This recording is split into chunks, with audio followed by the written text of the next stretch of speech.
সন্ধ্যাবেলাটা বাগানে কাটাতে ভালোই লাগে। আর এখানে খুব সুন্দর হাওয়া। এই যে আমার লোকমশাই আপন মনে কফি খাচ্ছে। ও এত পছন্দ করে কফি খেতে, গরম শীত কোনো বলে কোনো ব্যাপার নেই, সবসময় কফি খেতে পছন্দ করে। জেনু এখানে খেলা শুরু করে দিয়েছে পুতুল নিয়ে।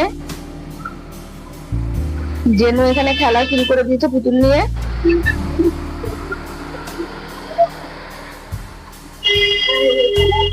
আপনাদেরকে বলছিলাম এখানে একটা কালী মন্দির আছে। তো কালী মন্দিরটা হচ্ছে এটা, এটা কালী মন্দিরটা। এই যে ছাদটা দেখা যাচ্ছে, এটা হচ্ছে কালী মন্দিরটা। আর এইটা হচ্ছে আমার ঠাকুর ঘরের জানলা। এটা হচ্ছে আমার ঠাকুর ঘরের জানলা।